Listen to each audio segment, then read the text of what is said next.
آئین کو جو لوگ جوتوں تلے رونتے ہیں وہ ہمیں لنڈن کی میوزک شاپس میں گردن میں سریا لیے دکھائی دیتے ہیں، اٹلی اور کیریبین میں کروز شپس کی وہ سیریں کرتے پھر رہے ہیں، اور عوام سوائے خون کے آنسو رونے کے کچھ نہیں کر پاتے۔ تو ہم صاحب، کیا پاکستان کے عوام اور حکومت چھوٹے اور بڑے لیول کے پپٹس ہیں اور اصل مداری کہیں اور بیٹھے ہیں؟ تو صرف ایک عام آدمی کے پاس یہی چوائس ہے کہ یا وہ تیر پر نشان لگائے یا وہ شیر پر نشان لگائے، شیر آ کر تیر کو سائڈ پہ کر دے اور تیر آ کر شیر کو سائڈ پہ کر دے، یا دونوں ہاتھوں میں ہاتھ ملا کر عوام وہیں کے وہیں۔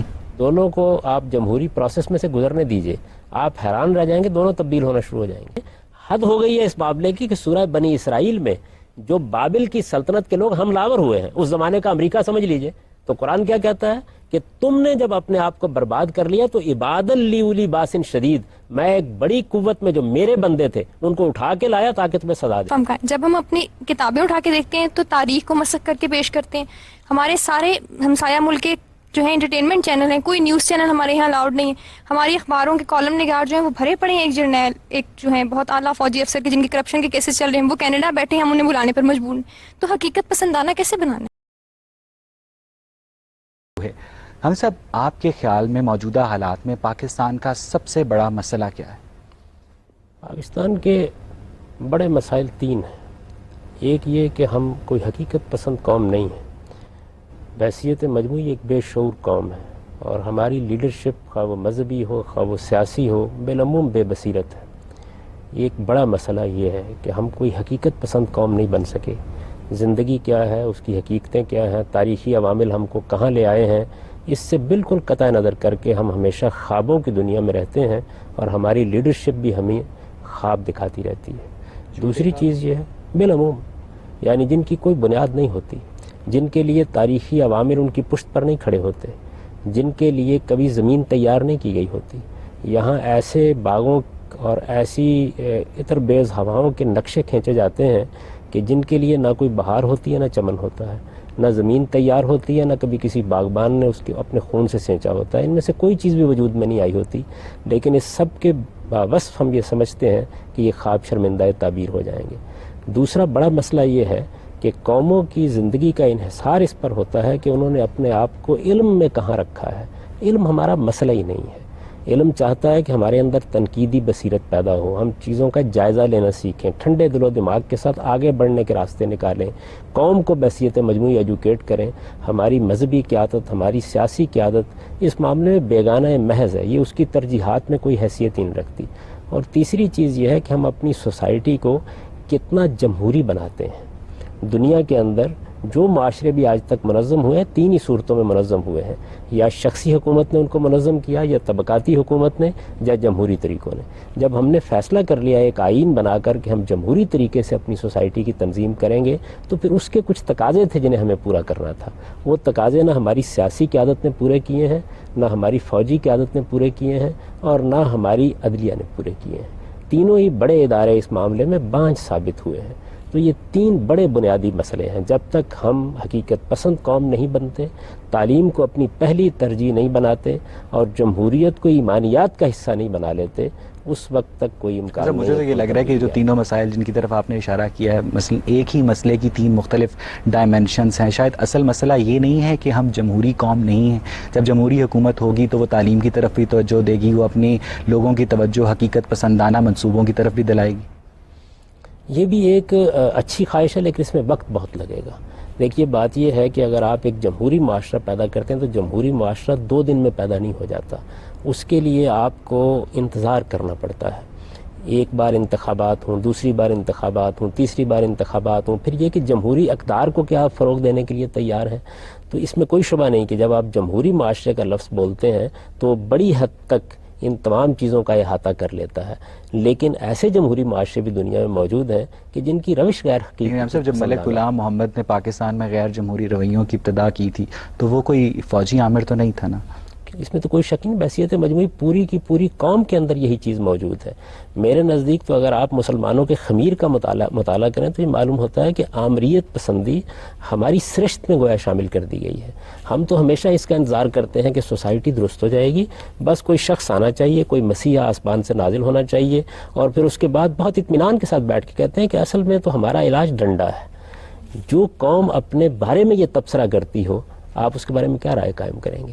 ہونا تو یہ چاہیے کہ ہمارے ہاں استدلال کی حکومت ہو، ہمارے ہاں علم کی حکومت ہو، ہمارے ہاں اخلاق کی حکومت ہو، ہمارے ہاں قانون کی حکومت ہو۔ قانون کے ہاتھ میں کبھی کوئی ایسا نہیں ہوتا، قانون اس چیز کا نام ہے کہ ایک باشعور قوم نے ایک ضابطہ بنایا ہے اور وہ اپنے شعور کے ساتھ اس کی پیروی کرنے کے لیے تیار ہو گئی ہے۔ ہماری بدقسمتی یہ ہے کہ ایک لمبے عرصے تک چونکہ ہماری لیڈرشپ کو آزادی کی جدوجہد کرنے کے لیے ایجیٹیشن کی تربیت دینی پڑی ہے، تو بحیثیت مجموعی قوم روایت شکن ہو گئی ہے، جبکہ کسی قوم کے اندر روایات بنتی بہت مشکل سے ہیں، اگر وہ ٹوٹنے لگ جائیں تو پھر اس کے بعد کوئی چیز بھی قائم نہیں ہے۔ یہ بھی تو کہا جاتا ہے نا کہ جو پاکستان جس جماعت نے بنایا تھا اس میں اکثریت جاگیرداروں کی تھی، اور قائد اعظم نے بھی کہا تھا کہ میری جیب میں کھوٹے سکے ہیں، تو وہی جاگیردار پھر آگے چل کر اقتدار میں بھی آئے، اور اسی انہوں نے ایگریکلچرل لینڈ سے اپنی ایک انڈسٹریل امپائر بھی بنانا شروع کی، جس سے معاشرے میں سوشل اسٹریٹیفیکیشن میں اضافہ ہو گیا، انکم گیپ بڑھ گیا، آج بنگلوں کے ہمیں پہلو میں سلمز یعنی جھونپڑے بھی نظر آتے ہیں۔ تو یہ تو جیسے مسائل کے اوپر مسائل کی ایک لیئر چڑھی ہوئی ہے۔ میں نے جو پہلی بات آپ کی خدمت میں عرض کی نا کہ ہم ایک غیر حقیقت پسند قوم ہے، جب ہم اس ملک کو بنا رہے تھے اس وقت بھی اگر ہم اتنی بات کہتے کہ ہمارا ہندوؤں کے ساتھ معاملہ نہیں ہو سکا، اس خطے میں چونکہ بعض جگہوں پر ہمیں اکثریت حاصل ہے تو ہم یہ کہتے ہیں کہ ہم ایک آزاد مملکت بنا لیتے ہیں۔ اگر بات اتنی ہوتی تو یہ بڑی حقیقت پسندانہ بات ہوتی، ہم اس سے آگے بڑھے اور ہم نے اپنی قوم کو خواب دکھانے شروع کیے۔ ہم نے تو یہ ان کو تاثر دیا کہ جیسے وہ ہجرت کر کے جا رہے ہیں تو یہ ہجرت مدینہ ہے، وہ جیسے ہی اس ملک میں آئیں گے تو اس کے بعد یہاں پہ خلافت راشدہ قائم ہو جائے گی۔ مذہبی علماء ہی دارالحرب اور دارالکفر جیسے فتوے عائد کرتے رہے۔ اس کی وجہ بھی وہی ہے۔ دیکھیے نا، بات یہ ہے کہ اگر آپ فقہ کی کتابوں میں چند اصطلاحات دیکھ کر قوموں کا تجزیہ کریں گے اور یہ نہیں جانیں گے کہ سماجی عوامل کیا ہیں، سیاسی عوامل کیا ہیں، قوم کی بحیثیت مجموعی شعوری کیفیت کیا ہے، تو آپ کی یہ باتیں کتابوں میں لکھی رہ جائیں گی، یہ زمین پر کبھی نہیں اتریں گی۔ اگر ہم اس جگہ سے شروع کرتے کہ ہماری قوم ہے، ہمیں اس کی تربیت کرنی ہے، اس کو ایک قوم بنانا ہے، اس کو شعوری سطح پر لانا ہے، اس کے بعد باقی باتیں کر لیں گے۔ نہیں، بڑے بڑے خواب دکھانے میں ہمارا کوئی جواب نہیں ہے، اور جب ہم حقیقت پسند نہیں رہتے تو اس کا نتیجہ یہ ہوتا ہے کہ اپنے حدود سے آگے بڑھ کر منصوبے بنانا شروع کر دیتے ہیں۔ اس وقت بھی ہم جس صورتحال کو بھگت رہے ہیں، اگر آپ پچھلے 25-30 سال کی پالیسیوں کا اندازہ کریں تو اس میں ہم نے یہ خواب دیکھا کہ اس خطے کے اندر ہم ایک بڑی طاقت ہیں اور ہمارا یہ حق ہے کہ ہم یہ طے کریں کہ افغانستان میں کیسی حکومت ہوگی، ہندوستان کے کیا معاملات ہوں گے۔ یہ جو نفسیات ہے ہماری، یہ نفسیات ہمیں داخلی تجزیہ نہیں کرنے دیتی، اور داخلی احتساب یہ ہماری قوم کا مزاج ہی نہیں ہے۔ یہ بڑا مسئلہ ہے، بہت بڑا عالم ہے۔ ہم نے اپنے ہمسایوں سے پار ہمسایوں کو کنٹرول کرنے کی کوشش کی۔ ہمیں دیکھنا چاہیے کہ ہم کیا ہیں، اس وقت ہماری حالت کیا ہے، ہم ابتدا کہاں سے کر سکتے ہیں۔ اصل میں ہم کبھی پہلا قدم نہیں دیکھتے۔ ہمارا مزاج اور ہماری لیڈرشپ کا مزاج یہ ہے کہ وہ ایک خوبصورت تقریروں کا جال بنے گی اور آپ سے یہ کہے گی کہ دیکھیے بات یہ ہے کہ ہم نے تو ایک لہلہاتا باغ لگا دیا ہے، اور آپ تھوڑی دیر بعد دیکھیں گے تو معلوم ہوگا کہ جگہ جگہ سے سبز ٹہنیاں کاٹ کے گاڑ دی گئی ہیں۔ باغ بیج بونے کے بعد ایک لمبے عرصے کی ریاضت سے باغ بنتا ہے۔ جس بنیادی مسئلے کی طرف آپ نے اشارہ کیا وہ ہے جمہوریت۔ ہم سب آج پاکستان کے موجودہ حالات کو سامنے رکھتے ہوئے آپ کو کیا لگتا ہے کہ کیا ایک عام متوسط طبقے کا آدمی جو پڑھا لکھا ہے، باشعور ہے، کیا وہ الیکشن کا خرچہ افورڈ کر کے پارلیمنٹ تک پہنچ کر قانون سازی کرنے کی استطاعت یا صلاحیت رکھتا ہے؟ یہ دیکھیے، جتنے جمہوری معاشرے ہیں ان سبھی میں ابھی تک ناممکن ہے۔ یہ برطانیہ میں بھی نہیں ہوتا، لیکن آپ اس کے قریب پہنچ سکتے ہیں۔ یعنی دنیا کا نظم کچھ اس طرح قائم ہے کہ اس میں آپ اگر جمہوری رویوں کو پنپنے دیں، سوسائٹی کے اندر ایک عمومی فضا ایسی پیدا ہونے دیں جس میں پارٹیاں منظم۔ ابھی ہمارے ہاں جمہوریت کی بنیاد یہ ہوتی ہے کہ خود سیاسی جماعتیں جمہوری بنیادوں پر وجود پذیر ہوں۔ تو ہمارے ہاں تو کوئی سیاسی جماعت بھی ایسی نہیں ہے کہ جو خالص جمہوری طریقے سے منظم کی گئی ہو۔ خود پارٹیوں میں انتخابات نہیں ہوتے۔ ابھی تو ہم موروثی جمہوریت کے دور سے گزر رہے ہیں، یعنی اس میں ایک شخص پیدا ہوتا ہے، اس کی پیدائش کے بعد اس کے لیے ایک پارٹی بنائی جاتی ہے اور پھر اس کی اولاد کے مقدر میں آئندہ کی حکمرانی لکھ دی جاتی ہے۔ ابھی تک تو ہماری صورتحال یہ ہے۔ اس میں قصور عوام کا بھی تو ہے نا، جو ان جماعتوں کو ووٹ دیتے ہیں۔ اس میں کیا شک ہے، اس لیے کہ ہم نے اپنے عوام کو، اسی لیے میں نے عرض کیا تھا نا کہ صرف جمہوریت کافی نہیں ہے، یہ ضروری ہے کہ ہم اپنی قوم کی تعلیم کا بندوبست کریں۔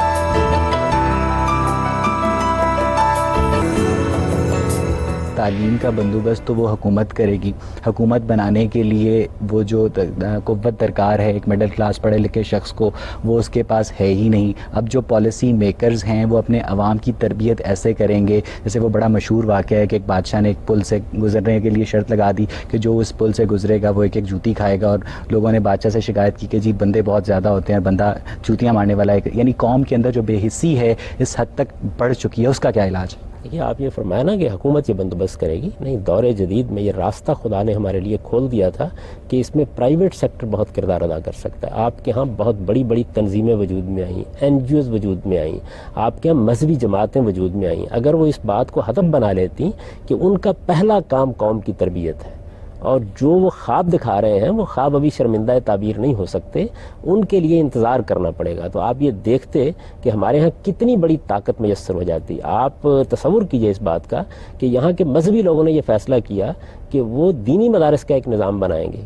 کتنا بڑا نیٹ ورک انہوں نے قائم کر دیا، یعنی ہزاروں کی تعداد میں مدارس موجود ہیں. ہم ان کے نصاب پر تنقید کرتے ہیں، ان کو ایک الگ نظام کے طور پر تسلیم کرنے سے یہ بھی نیٹ ورک قائم ہونے دیا گیا کہ وہ ڈائریکٹلی اسٹیٹ کی اتھارٹی کو چیلنج نہیں کرتا تھا، وہ پالیٹکس کی مین سٹریم میں شامل نہیں تھا. اور اگر ایسا ہوتا تو پھر شاید یہ بھی قائم نہ ہوتے. دیکھیے بات یہ ہے کہ جب آپ عزم کر لیتے ہیں اس بات کا کہ آپ کو ایک کام کرنا ہے تو اس کو روکنا کوئی آسان کام نہیں ہوتا. خود آپ دیکھیے کہ انگریزوں نے بھی کوشش کی اس بات کی کہ وہ اپنے اقتدار کو یہاں مستحکم رکھیں، اور سب سے بڑا چیلنج ان کو بھی تعلیم گاہوں سے پیش آ سکتا تھا، لیکن نہ علی گڑھ کو قائم ہونے سے روک سکے، نہ گورنمنٹ کالج کو وجود میں آنے سے روک سکے، نہ اور بے شمار درسگاہوں کو وجود میں آنے سے روک سکے. تعلیم ایک ایسی چیز ہے کہ جو اپنے دور کے لحاظ سے عام ہوتی ہے. موجودہ دور میں کچھ چیزیں ایسی ہیں جن کو روکنا کسی کے لیے ممکن کیا ہم نہیں. یہ کہہ سکتے ہیں کہ پاکستان میں جمہوری رویوں کو پروان چڑھانے کے لیے بہت ساری لاشوں کا لہو درکار ہے؟ عملاً ایسا ہو رہا ہے، یہ بدقسمتی ہے، ایسا ہونا نہیں چاہیے. یعنی میرے نزدیک یہ کوئی صحیح طریقہ نہیں ہوتا کہ آپ انقلابی مزاج پیدا کر کے لوگوں کو مرنے مارنے پر آمادہ کرتے چلے جائیں. یہ صحیح طریقہ نہیں ہوتا. صحیح طریقہ یہ ہوتا ہے کہ روایت کے اندر سے روایت نکالتے چلے جائیں. اسی لیے میں یہ کہتا ہوں کہ جب آپ حقیقت پسند ہوں گے، آپ جلد بازی سے کام نہیں لیں گے، آپ قوم کی تعلیم و تربیت کا ایک نقشہ بنا کے آگے چلیں گے، اس کے ساتھ آپ جمہوریت کے معاملے میں ایک کمٹمنٹ اپنے اندر پیدا کریں گے، تو تینوں چیزیں مل کے اصل میں ایک بہتر انقلاب کا ذریعہ بنتی ہے. اچھا، ایک بڑا مسئلہ یہ بھی تو ہے نا کہ اس وقت پاکستان میں مثلا جب میں یونیورسٹی گیا تو میرے ماں باپ نے مجھے کہا کہ بیٹا تم نے کبھی سیاست کے قریب نہیں جانا، سیاست گندی ہوتی ہے، نوجوانوں کو ڈی پولیٹیسائز کیا جا رہا ہے، انہیں ان کے حقوق کی آگہی نہیں دی جا رہی، بلکہ جو اسٹوڈنٹس یونین ہیں ان کو بھی کیا کہتے ہیں ان کی اس طرح حوصلہ افزائی نہیں کی جاتی. تو جب عام باشعور طبقے میں، نوجوانوں میں اپنے حقوق کا احساس ہی نہیں ہوگا تو وہ اپنے حقوق کے لیے جدوجہد کس طرح کر پائیں گے؟ یہ دو بالکل الگ الگ باتیں ہیں. دیکھیے بات یہ ہے کہ تعلیم کے زمانے میں ہمیں حقوق کا شعور پیدا کرنا ہے، بلکہ یہ لفظ حقوق جو ہے ذرا تھوڑی سی اس پر بھی گفتگو کر لی جائے. میرے خیال میں ہمیں اپنے فرائض کا احساس پیدا کرنا چاہیے. جس وقت ہر آدمی اپنی ذمہ داری اور اپنے فریضے کو ادا کرنے کے لیے تیار ہو جاتا ہے، دوسروں کو حقوق ملنے شروع ہو جاتے ہیں. حقوق کی جدوجہد سے حقوق نہیں ملتے، بلکہ فرائض کے شعور پیدا کرنے سے حقوق ملتے ہیں. تو جب آپ تعلیم پا رہے ہوتے ہیں تو والدین نے اگر یہ بات کہی ہے تو غلط نہیں کہی. میں بھی یہی کہوں گا کہ تعلیم کے دوران میں آپ کو صرف متعلم ہونا چاہیے. کہ پاکستان میں کتنے طلباء نے بڑا ایکٹیو کردار ادا کیا تھا؟ بہت معذرت کے ساتھ اس کے بھی نتائج ہم نے بعد میں بھگتے ہیں. دیکھیے کسی اقدام کا نتیجہ کیا نکلتا ہے اس کے لحاظ سے اس کو دیکھنا چاہیے. اگر آپ نے اس وقت کی ایک صورتحال کے اندر اس طرح کا اقدام کیا تو اس کا نتیجہ کیا نکلا. طالب علموں کے بارے میں یہ بات بالکل طے ہونی چاہیے کہ ان کی اولین ترجیح ان کی تعلیم ہے. آپ جس چیز کا شعور پیدا کرنا چاہتے ہیں وہ بھی ان کے اندر علم کے ذریعے سے پیدا کریں. اگر ان کو کوئی ایکٹیویٹیز بھی آپ دینا چاہتے ہیں تو ان کی تعلیم گاہوں کے دائرے میں دیں. میں آپ سے عرض کرتا ہوں کہ بہت سی ایسی چیزیں ہوتی ہیں کہ جس میں آپ ان کو انتخابات کیسے ہوتے ہیں یہ بھی سکھا سکتے ہیں، لیڈرشپ کیا ہوتی ہے یہ بھی بتا سکتے ہیں، اور اس طرح کی بہت سی انجمنیں اور تنظیمیں اور یونینیں بھی قائم کرنے کا موقع دے سکتے ہیں. لیکن اس کو آپ سیاست میں ملوث کیوں کرتے ہیں؟ جب وہ تعلیم پا کے باہر نکلیں گے اس کے بعد وہ ڈاکٹر بنے، انجینئر بنے، سیاستدان بنے، اپنا کردار ادا کریں. تعلیم کے دوران میں اگر کوئی جماعت یا اگر کوئی سیاسی قوت یا اگر کوئی لیڈر طالب علموں کو اپنے مقاصد کے لیے استعمال کرتا ہے تو میرے نزدیک وہ اغوا کے جرم کا ارتکاب ہے. جی آپ پوچھیں.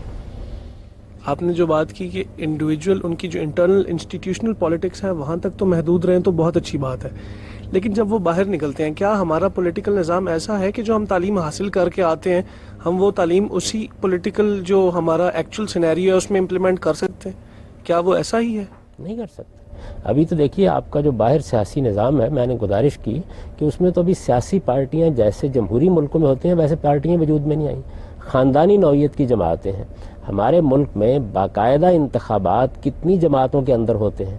ایک جماعت اسلامی کی آپ مثال دے سکتے ہیں جس میں انتخابات بہت باقاعدگی سے ہوتے ہیں، لیکن جمہوریت صرف باقاعدہ انتخابات کا نام نہیں، اس کا ایک دوسرا حصہ یہ بھی ہے کہ لوگوں کو رائے کی آزادی ہو. یعنی آپ پالیسی سے اختلاف کریں, آپ اپنی بات بیان کر دیں, آپ پریس میں آ کے ایک بات کہہ دیں, شائستگی کے ساتھ اختلاف کر کے رائے عامہ کو ہموار کریں, لوگوں سے ملاقات کریں, اس کو ڈیموکریسی صرف اس چیز کا نام نہیں ہے کہ آپ نے وقت پر انتخابات کرا دیے ہیں.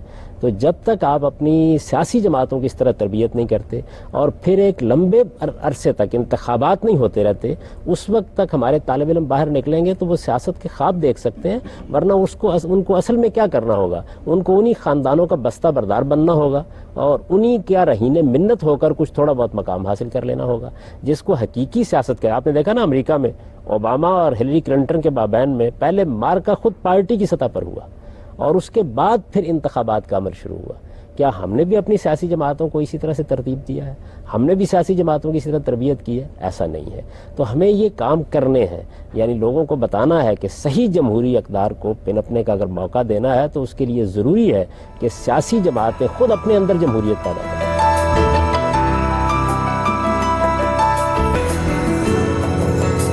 پاکستان کا جو ایجوکیشن کا بجٹ ہے وہ نائجیریا جیسے ملک سے بھی کم ہے, اور جب ٹیکنیکل ایجوکیشن کی بات آتی ہے تو اس کے بارے میں تو ہم ٹوٹلی نل اینڈ وائڈ ہیں. جب فارغ التحصیل ہو جانے کے بعد بھی جب وہ جابس وغیرہ تلاش کرنے کی کوشش کرتے ہیں تو انہیں کسی قسم کی امپلائمنٹ نہیں ملتی. اس کا رزلٹ یہ ہوتا ہے کہ اگر وہ چاہیں بھی تو انہیں نہ چاہتے ہوئے بھی کرائمز کی طرف جانا پڑتا ہے. تو اس کو کیسے آپ, یہی تو المناک صورتحال ہے جس کی طرف میں نے توجہ دلائی ہے کہ تعلیم ہماری پہلی ترجیح نہیں ہے.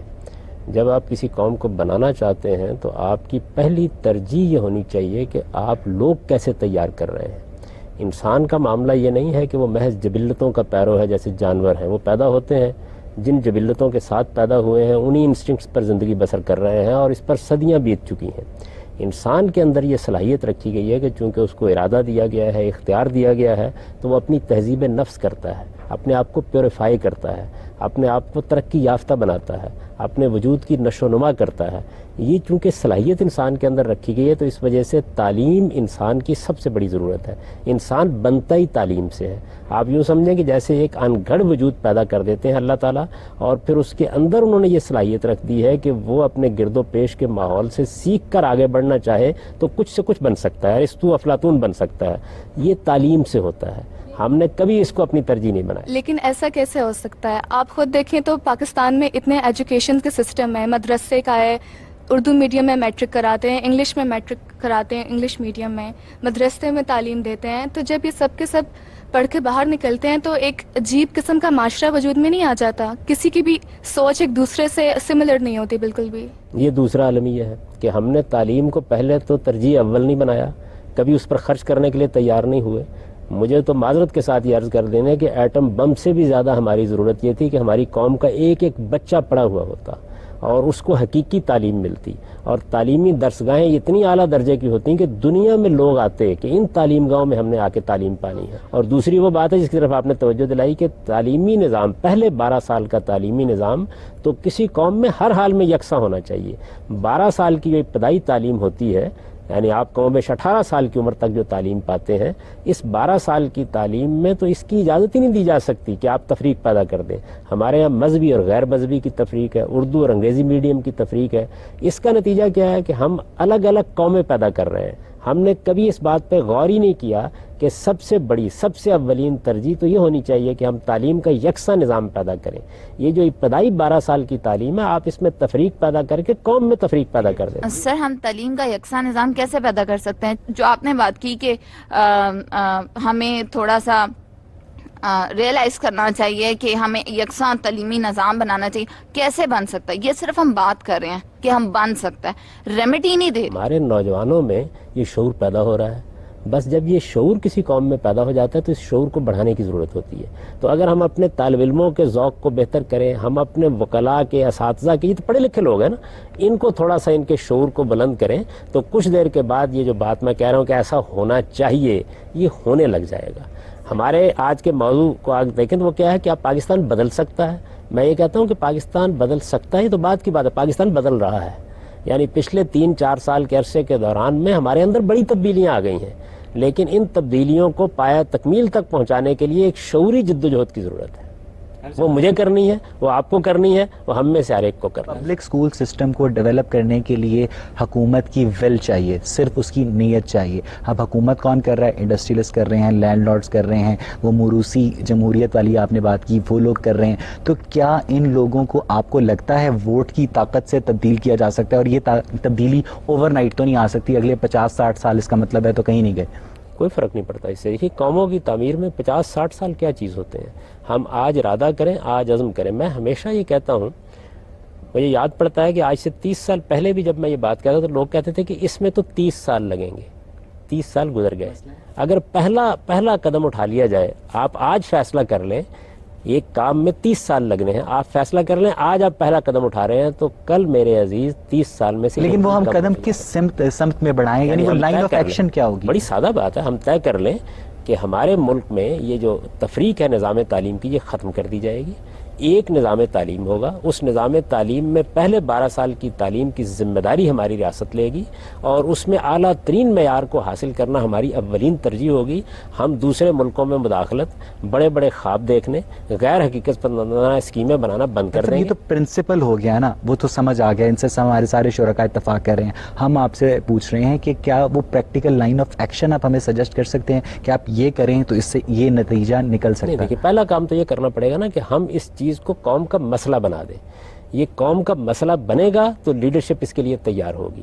اور یہ مسئلہ کیسے بنے گا؟ یہ مسئلہ ایسے بنے گا کہ جو ہمارے ہاں نوجوان ہیں وہ اس کو ایک موومنٹ کا مسئلہ بنا لیں, وہ اس کو اپنی قوم کی تعمیر کا مسئلہ بنا لیں. وہ اٹھیں اور اٹھ کر جس طریقے سے مہذب قوموں میں جدوجہد کی جاتی ہے اس مقصد کے لیے. آپ یہ جو بات کر رہے ہیں یہ اصل میں آپ ویلفیئر اسٹیٹ کی بات کر رہے ہیں. پاکستان ایک سیکیورٹی اسٹیٹ ہے, اس کے اوپر اتنے ہمسایوں کے کیا کہتے ہیں جارحانہ عزائم ہیں, تو وہ بیچارہ پاکستان اپنا ایک خزانے سے کیا ڈیفنس ایکسپینڈیچرز پورے کرے یا اس طرح تعلیم پہ اور صحت پہ توجہ دے؟ مجھے تو اس سے شدید اختلاف ہے کہ پاکستان کو کوئی سیکیورٹی کے پرابلم درپیش ہے. پاکستان کا اصلی مسئلہ اس کا داخلی مسئلہ ہے. اگر آپ اپنی قوم کی تعمیر کر لیں, کسی کی جرت نہیں ہوتی کہ وہ آپ کی طرف آنکھ اٹھا کر دیکھ سکے. سازشیں اس وقت ہوتی ہیں, دوسروں کو مواقع اس وقت ملتے ہیں, دوسری قومیں اس وقت آپ کو للچائی ہوئی نظروں سے دیکھتی ہیں جب انہیں معلوم ہوتا ہے کہ قومی لحاظ سے یہ بالکل کھوکھلے ہو چکے ہیں. آپ دنیا کی پوری تاریخ پڑھ لیں, دنیا کی بہت بڑی امپائرز وجود میں آئی ہیں, اس وقت تک قدم آگے نہیں بڑھایا جا سکتا جب قوم داخلی لحاظ سے ختم. یعنی پاکستان کو اپنے ڈیفنس ایکسپینڈیچرز کم کر کے تعلیم پر خرچ کرنا چاہیے. یقیناً, میں تو یہ بار بار یہ عرض کر رہا ہوں کہ ہماری اولین ترجیح تعلیم ہونی چاہیے, اور تعلیم کو ہمیں ایک ایمرجنسی کے طور پر. ٹھیک ہے ہم صاحب, ہم یکساں تعلیمی نظام کی بات کر رہے تھے. آپ کہہ رہے تھے کہ عوام میں یہ احساس پیدا ہو گیا, حکومت پہ وہ پریشرائز کریں گے. اب حکومت کیا کرے گی؟ حکومت یہ کرے گی کہ یکساں نظام تعلیم کے لیے پہلے تو پورا جو ہمارا نصاب تعلیم ہے اس میں یہ صلاحیت پیدا کرے گی کہ جو ہمارے قومی مقاصد ہیں ان کے لحاظ سے کسی کو اپنا بچہ کسی دوسری جگہ بھیجنے کی ضرورت محسوس نہ ہو. آپ اگر تعلیمی نظام کا جائزہ لیں تو دیکھیں آپ کو لینگویجز کی ضرورت ہوتی ہے. ہمارے ہاں 3 بنیادی مسئلے ہیں. پہلا مسئلہ یہ ہے کہ ہماری ایک قومی زبان ہے, اردو زبان ہے. اس کے ساتھ علاقائی زبانیں اپنی اپنی جگہ موجود ہیں, اور قومی زبان کی حیثیت سے ہم میں سے ہر ایک کو اردو سیکھنی ہے. یہ ہماری ناگزیر ضرورت ہے, اور یہ مسئلہ میرے یا آپ کے انتخاب کا نہیں ہے, یہ مسئلہ قومی سطح پر ہمارے ہاں پیدا ہو چکا ہوا ہے. میں اگر چاہوں کہ میں سندھ کے کسی آدمی کے ساتھ کمیونیکیٹ کروں یا میں سرحد کے کسی آدمی کے ساتھ ابلاغ کروں تو مجھے بہرحال اردو اسٹیٹ کی کوہیشن کے لیے ایک نیشنل لینگویج کی نیشنل لینگویج ہے, وہ ہمارے یہاں بن چکی ہوئی ہے, وجود پذیر ہو گئی ہے, اور اس زبان میں یہ صلاحیت موجود ہے کہ وہ آہستہ آہستہ پاکستان کی ایک ایسی زبان بن گئی جس کو آپ قومی زبان کہہ سکتے ہیں, خواہ آپ اس کو ڈکلیئر نہ بھی کر رہے ہوں نہ بھی کہہ رہے ہوں. تو دوسری چیز کیا ہے؟ دوسری چیز یہ کہ انگریزی زبان آپ کی ضرورت بن گئی ہے کیونکہ آپ کو دنیا کے ساتھ معاملہ کرنا ہے. دنیا کے ساتھ معاملہ کرنے کے لیے کوئی ایک بین الاقوامی زبان آپ کو سیکھنی ہے. فرینچ بھی ہو سکتی تھی, رشین بھی ہو سکتی تھی, لیکن انگریزی زبان سے چونکہ ہمارا ایک پس منظر وابستہ ہے تو بہرحال اسی کو آپ اختیار کرتے ہیں. آپ مسلمان قوم ہیں, آپ کو اپنے مذہب کا علم حاصل کرنا ہے, ورنہ آپ مذہبی طبقے کے ہاتھ میں یرغمال بن کے رہ جائیں گے. آپ کے ہر بچے کو اتنی عربی زبان آنی چاہیے کہ وہ اپنے اللہ کیا آپ اسٹیٹ لیول پہ ریلیجس ایجوکیشن کی حمایت کرتے ہیں؟ میرے نزدیک دیکھیے ریلیجس ایجوکیشن تو بہت بات کا معاملہ ہے. پہلی چیز تو یہ ہے کہ لینگویجز جو آپ کو آنی چاہیے وہ کیا ہیں. آپ کے مذہب کا مسئلہ یہ ہے عربی زبان ہے, آپ کے بین الاقوامی معاملات کا مسئلہ انگریزی زبان ہے, آپ کے قومی معاملات کا مسئلہ بچہ ایک اردو بھی سیکھے, انگریزی بھی سیکھے, عربی بھی سیکھے, اپنی علاقائی زبان بھی سیکھے تو وہ بیچارہ وہ تو کیا کہتے ہیں گم ہو جائے گا کام صاحب انہی زبانوں میں. یہ بات یہ یورپ میں لوگ 6 زبانیں سیکھتے ہیں, زبانیں سیکھنے میں کوئی مسئلہ نہیں ہوتا. ہمارے ہاں پرابلم کہاں سے ہوا ہے؟ پرابلم ہوا ہے میڈیم آف انسٹرکشن سے. ہم نے یہ طے کیا کہ نہیں، ہم انگریزی زبان کو ذریعہ تعلیم بنائیں گے. ذریعہ تعلیم تو دنیا کی کسی ماہر تعلیم سے آپ بات کر لیں، وہ تو مادری زبان ہونی چاہیے. چلیں اگر آپ مادری زبان کو نہیں تو اردو چونکہ سب سمجھتے ہیں اور گھروں کے اندر بھی کم و بیش بولنے لگ گئے تو اس کو بنا لیجئے. ذریعہ تعلیم ہونا اور چیز ہے اور کسی دوسری زبان کا سیکھنا بالکل ایک اور چیز ہے.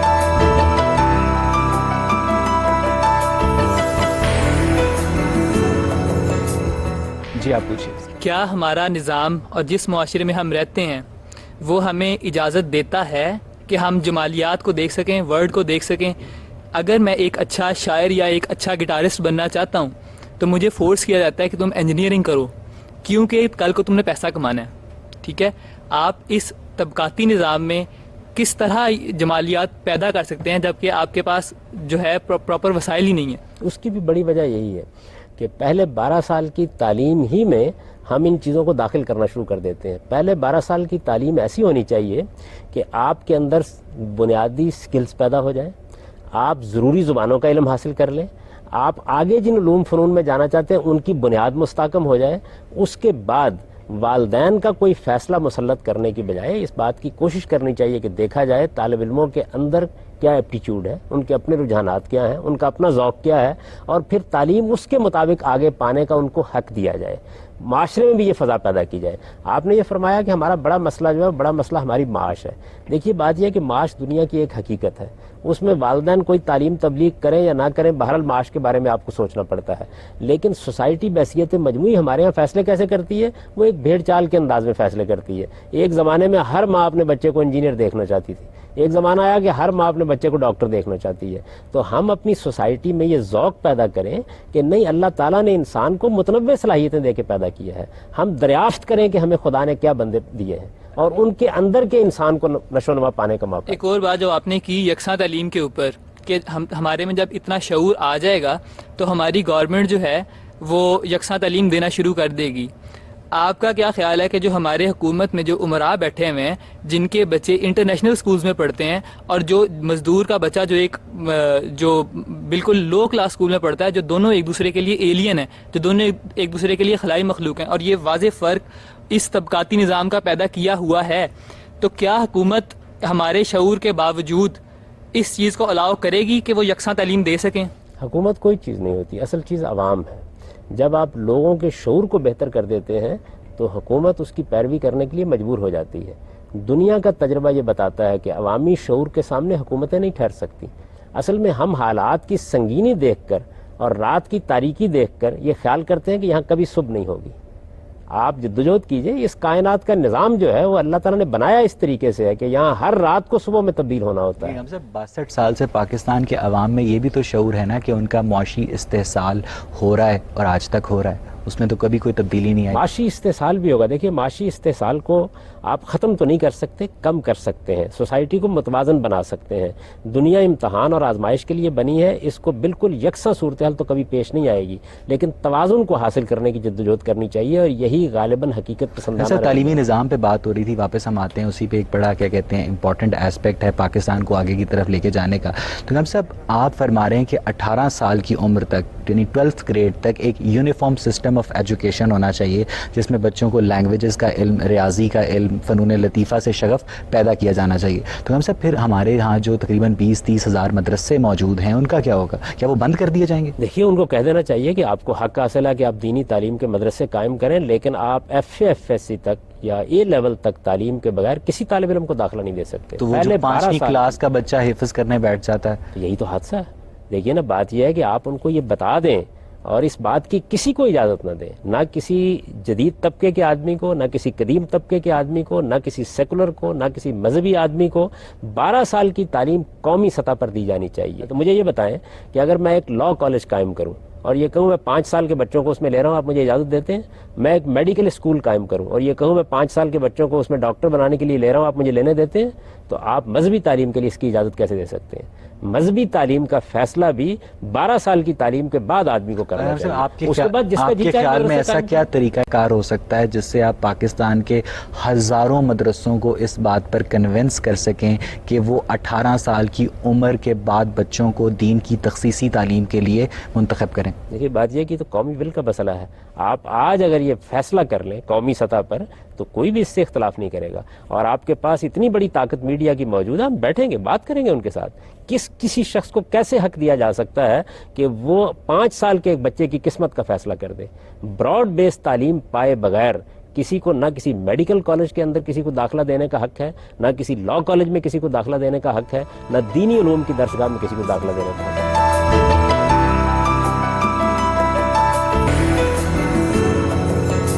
آپ نے کچھ دیر پہلے کہا تھا کہ غریب آدمی جو ہے وہ کبھی بھی پالیٹکس کی طرف نہیں جا سکتا, ایک مطلب پولیٹیشین نہیں بن سکتا. اور تو پھر اگر ایک غریب آدمی کبھی اوپر نہیں جا سکتا تو عوام جو ہے وہ حکومت ایک قسم کی بناتی ہے. تو جب عوام ہی حکومت میں نہیں آ سکتی اور وہی امیر لوگ سرمایہ دار حکومت میں آئیں گے تو مسائل ہمارے کس طرح حل ہوں گے؟ ہم تو نیچے دبتے چلے جائیں گے. پہلے مرحلے میں ایسا ہی ہوگا. ہم نے جمہوریت کی ابتدا کی ہے, ہم ایک ایسے ملک میں رہتے ہیں کہ جس میں 30-35 سال تک فوج حکومت کرتی رہی ہے, آمرانہ نظام رہے ہیں, تو پہلے مرحلے میں ایسا ہی ہوگا. لیکن آپ جمہوریت کو چلنے دیجئے, قوم کے اندر شعور پیدا کیجئے اور ابلاغ کے ذرائع کو وہ آزادی دیجئے جو آزادی اس وقت اس کو حاصل ہے. اتنی آزادی بھی بہت کافی ہے. آپ دیکھیں گے اس کے اثرات ہونا شروع ہو جائیں گے. آپ قوموں کی تاریخ پڑھیں, ان کے اندر ایسی تبدیلیاں آئی ہیں. یہ جو آپ مغربی معاشرے کو اس وقت دیکھتے ہیں تو ان کے ہاں کوئی انقلابی تحریکیں نہیں چلیں, بلکہ تعلیم ہے, اکیڈمیز ہیں, لوگوں کی فکری تربیت ہے, جس کا نتیجہ یہ نکلا ہے کہ آہستہ آہستہ حیرت انگیز تبدیلی آ گئی. یعنی آپ دیکھیں ابھی بھی وہاں بادشاہتیں قائم ہیں, لیکن وہ آئینی بادشاہتیں ہو کر رہ گئی. ضروری نہیں ہوتا کہ آپ روایات توڑ دیں. ہمارے معاشرے کا ایک مزاج یہ ہے کہ ہم روایات کو توڑنا چاہتے ہیں. میں یہ کہتا ہوں سوسائٹی کے اندر گریجولی تبدیلی آتی ہے. آپ دیکھیں برطانیہ میں آج تک ملکہ برطانیہ موجود ہے, اب بھی پارلیمنٹ کا افتتاح کرتی ہے, لیکن کوئی آدمی برطانیہ کی جمہوریت پر انگلی نہیں اٹھاتا. انہوں نے روایت کے اندر کھڑے ہو کر وہ سب کچھ حاصل کر لیا ہے. سر ہمارا ٹاپک ہے کہ پاکستان کیسے امپروو ہو سکتا ہے. اس میں آپ نے 2 چیزوں پہ زور دیا, ایک تو تعلیم ہے اور دوسری جمہوریت ہے.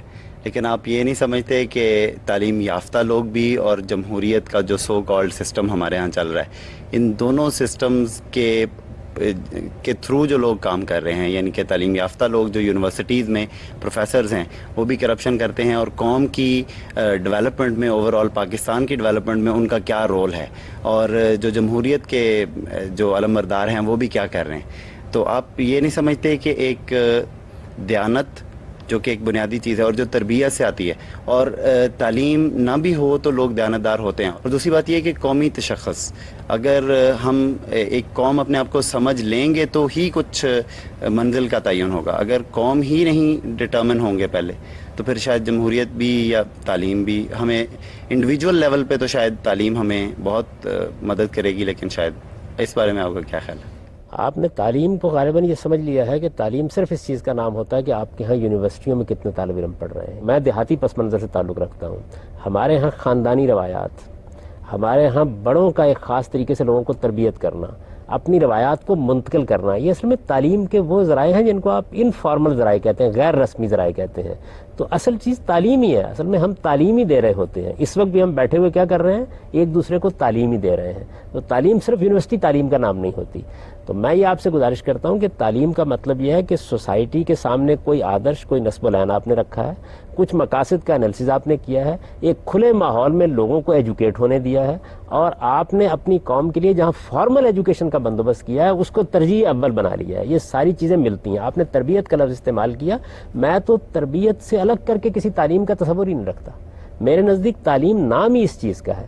تعلیم میں دونوں کام ہوتے ہیں. ایک چیز یہ ہے کہ آپ معلومات دیتے ہیں, آپ علم کا رسوخ پیدا کرتے ہیں, آپ تنقیدی جذبہ پیدا کرتے ہیں اور تنقیدی رویہ پیدا کرتے ہیں, اور اس کے ساتھ آپ یہ کوشش کرتے ہیں کہ یہ چیز انسان کے عمل کے اندر ڈھلتی چلی جائے. یہ ہمارے تعلیمی نظام کی خرابی ہے کہ اس میں تربیت کے عنصر کو ہم نے کبھی اہمیت نہیں دی. جب آپ اچھا نظام تعلیم بناتے ہیں تو خواہ وہ فارمل سطح پہ ہو خواہ انفارمل سطح پر, اس میں دونوں چیزیں ہوتی ہیں. انسان کی تہذیب نفس کا ذریعہ ہی تعلیم ہے. آپ فرما رہے ہیں کہ 12 سال تک یعنی 12th گریڈ تک لوگوں کو یکساں تعلیم دینی چاہیے اور اس کے بعد تخصیصی تعلیم کا بندوبست ہونا چاہیے. تو غام صاحب اس میں آپ یہ بھی فرما رہے ہیں کہ عربی زبان بھی شامل ہو, اس میں اردو زبان بھی شامل ہو, اس میں انگریزی زبان بھی شامل ہو, اس میں علاقائی زبان بھی شامل ہو. پہلا برڈن تو یہ. لیکن جو دوسرا جو بڑا امپورٹنٹ فیکٹر یہ ہے اس ساری ڈبیٹ میں وہ یہ ہے کہ جب آپ تخصیصی تعلیم دیں گے دین کی, یونیورسٹی لیول پر دیں گے, جو طالب علم اپنے شوق سے دین کی تعلیم حاصل کرنے جائے گا, تو جو فرقہ وارانہ اختلافات موجود ہیں مختلف مکاتب فکر کے مابین, وہ بہرحال ایک یونیفارم ایجوکیشن کو الاؤڈ نہیں کریں گے. میڈیسن میں, ڈینٹسٹری میں, انجینئرنگ میں, بزنس میں, اکاؤنٹنگ میں آپ ایک یونیفارم ایجوکیشن دے سکتے ہیں, لیکن دین میں آپ اس لیے ایک یونیفارم ایجوکیشن نہیں دے سکتے کہ لوگوں کے مابین جو مکاتب فکر کا فرق ہوتا ہے وہ بہت زیادہ سامنے آ جاتا ہے. 12 سال کے بعد اس کی ضرورت نہیں. آپ میڈیسن میں بھی نہ دیں, یعنی سائنس میں بھی مختلف نقطۂ نظر پڑھتے ہیں ہم, کوئی فرق نہیں پڑتا اس سے. 12 سال کی تعلیم جب آپ نے دے دی تو اصل میں آپ نے کیا کیا؟ دیکھیے 12 سال کی تعلیم میں سوسائٹی اپنا علم منتقل کرتی ہے اور بنیادی ہنر پیدا کرتی ہے, سکلز پیدا کرتی ہے کہ آپ سیکھ سکیں. یہ کام یکساں کرنا ہے, اس کے بعد کوئی ضرورت نہیں ہے. میں آپ کو اطمینان دلاتا ہوں کہ اگر آپ صرف اتنی تبدیلی, کسی دینی مدرسے کو بند کرنے کی ضرورت نہیں ہے, کچھ بھی کرنے کی ضرورت نہیں. آپ صرف یہ بات طے کر دیجئے کہ یکساں نظام تعلیم ہوگا پوری قوم کے لیے 12 سال. اس کے بعد لوگوں کو حق حاصل ہے وہ اپنی آزادانہ مرضی سے ایک دیوبندی مدرسے میں جا کے پڑھیں, بریلوی مدرسے میں جا کے پڑھیں, اہل حدیث مدرسے میں جا کے پڑھیں, وہ ایک میڈیکل کالج میں جا کے پڑھیں, کچھ نہیں ہوگا. کیا آپ کو لگتا ہے کہ مستقبل قریب میں یہ ممکن ہے؟ مستقبل قریب یا کل ممکن ہے, اگر ہم آج اس کا فیصلہ کر لیں کہ ہم نے یہ کام کرنا ہے. جب کبھی آپ کے اندر کسی چیز کی ول پیدا ہو جاتی ہے, بڑے بڑے کام کیے جا سکتے ہیں. جن لوگوں نے یہاں موٹر وے بنانے کا فیصلہ کیا تھا کوئی معمولی منصوبہ تھا. جنہوں نے لاہور کے اندر پیٹرول پمپ اڑانے کا فیصلہ کیا کوئی معمولی چیز تھی. یہاں بعض مزارات موجود تھے, ان سے سڑکیں نکال دی گئیں, یہ کوئی معمولی بات تھی اس قوم کے اندر؟ میں تو کوئی بڑی بات نہیں کہہ رہا, میں یہ کہتا ہوں آپ آج فیصلہ کریں اس بات کا کہ اس قوم میں 12 سال کی تعلیم کی ذمہ داری ریاست کی ہے, اور یہ تعلیم اعلیٰ ترین معیار پہ ملنی چاہیے, اور اس تعلیم میں آپ کوئی باعث پیدا نہ کریں. یہ تعلیم ہونی چاہیے بنیادی سکلز کی, جو میں نے لینگویجز کی بات کی. ٹھیک ہے غام صاحب, یہاں پہ آج کی گفتگو کو اگلے پروگرام تک موقوف کرتے ہیں. غام صاحب, آج پاکستان میں سیاسی جماعتوں کے بیچ میں جو لڑائی ہے وہ نظریے کی نہیں حصے کی لڑائی ہے. ہر غلط کڑوے فیصلے کو ملک و قوم کے وسیع تر مفاد کی شکل میں گھول دیا جاتا ہے. آئین کو جو لوگ جوتوں تلے رونتے ہیں وہ ہمیں لنڈن کی میوزک شاپس میں گردن میں سریا لیے دکھائی دیتے ہیں, اٹلی اور کیریبین میں کروز شپس کی وہ سیریں کرتے پھر رہے ہیں, اور عوام سوائے خون کے آنسو رونے کے کچھ نہیں کر پاتے. تو ہم سب کیا پاکستان کے عوام اور حکومت چھوٹے اور بڑے لیول کے پپٹس ہیں اور اصل مداری کہیں اور بیٹھے ہیں؟ ایسا ہی ہوتا ہے, دنیا بھر میں اسی طرح ہوتا ہے. جب عوام باشعور نہیں ہوتے, ان کی تعلیم و تربیت کا صحیح اہتمام نہیں ہوتا, تو اسی طرح بہت سی قوتیں اور بہت سے تالے آزما ان کو کٹ پتلیوں کی طرح نچاتے رہتے ہیں. عوام کے شعور کو جب آپ بلند کر دیتے ہیں, اس کے بعد یہ ناممکنات میں سے ہو جاتا ہے. آپ مغرب کا مطالعہ کریں, وہاں جو تبدیلی آئی ہے وہ بھی ایک دن میں نہیں آئی, 2-3 صدیوں میں آئی ہے. آپ اس تبدیلی کے ابتدائی مراحل کا اگر مطالعہ کریں گے تو ایسی ہی آپ کو تصویریں وہاں بھی ملیں گی. لیکن اب وہ وقت آ گیا ہے کہ کوئی تالے آزما جرنیل آئین توڑ دے. برطانیہ میں تصور کر سکتا ہے, امریکہ میں تصور کر سکتا ہے, فرانس میں تصور کر سکتا ہے. یہ کیسے ہوا ہے؟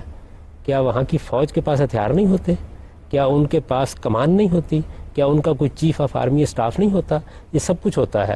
قوم اتنی تربیت یافتہ ہو چکی ہے کہ وہ یہ جانتے ہیں کہ اس کا نتیجہ کیا نکلے گا. قوم اس کو قبول کرنے کے لیے تیار نہیں ہوگی.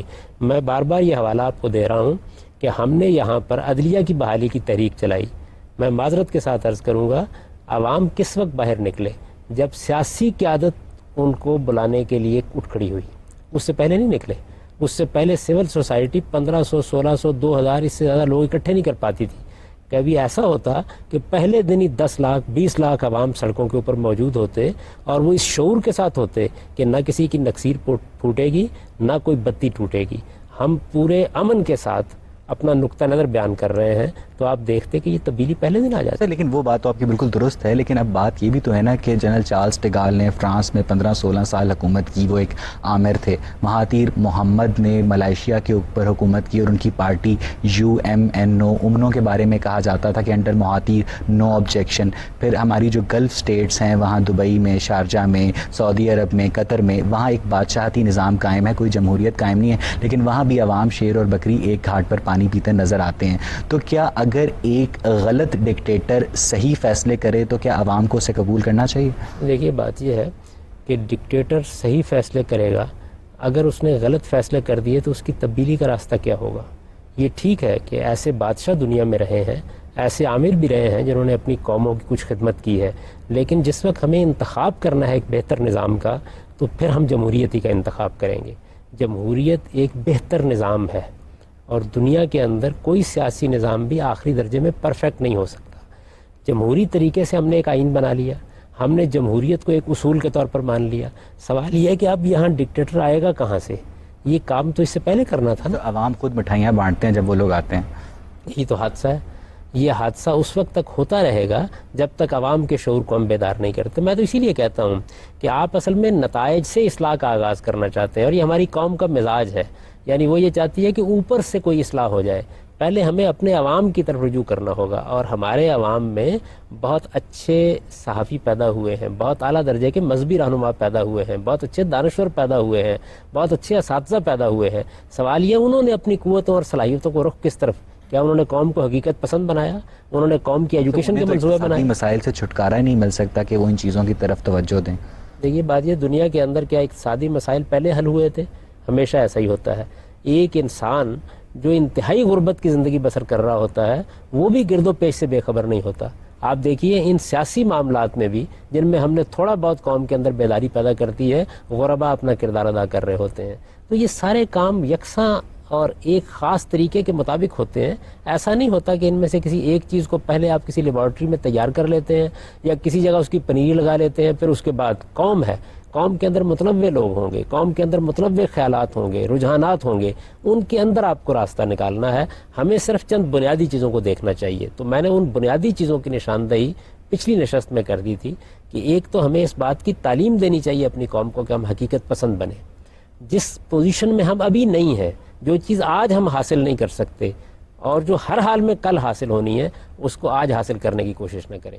اگر آپ رات کے 12 بجے اس خواہش میں مبتلا ہو جائیں کہ آفتاب طلوع ہو جائے تو قدرت کے نظام کے تحت وہ نہیں ہوگا، اس کا ایک وقت ہے ہونے کا۔ ہم اصل میں کرتے یہ ہیں کہ قبل از وقت چیزوں کو حاصل کرنے کی کوشش کرتے ہیں، تو اس سے ہماری ترجیحات بدل جاتی ہیں، ہمارے وسائل اور چیزوں پر خرچ ہونا شروع ہو جاتے ہیں، اور ہم ان چیزوں کو اپنے لیے بہت بڑا مسئلہ بنا لیتے ہیں جو آپ سے آپ حاصل بالکل درست فرما رہے ہیں، کیونکہ چائنا نے بھی ایک بہت بڑی قوت ہوتے ہوئے بھی تہیہ کر رکھا ہے کہ وہ 2020 سے پہلے اپنے آپ کو کسی بھی فوجی تنازع میں ملوث نہیں کرے گی۔ وہ اپنی ایک انڈسٹریل امپائر بنا رہے ہیں، وہ اپنی ایک نالج امپائر کھڑی کر رہے ہیں۔ اب آپ پاکستان میں دیکھ لیں، آپ کو ہر چوک پہ توپ، جہاز، آبدوز، یعنی ایک پوری قوم کو ایک عسکری جنگی کیا کہتے ہیں اس کے اندر جو سائیکالوجی میں اندر اس کے اندر شامل کیا جا رہا ہے۔ تو آپ اس رویے کو کیسے دیکھتے ہیں؟ یہ رویہ ہے کہ جس نے ہمیں بربادی کے کنارے پر پہنچا دیا ہے۔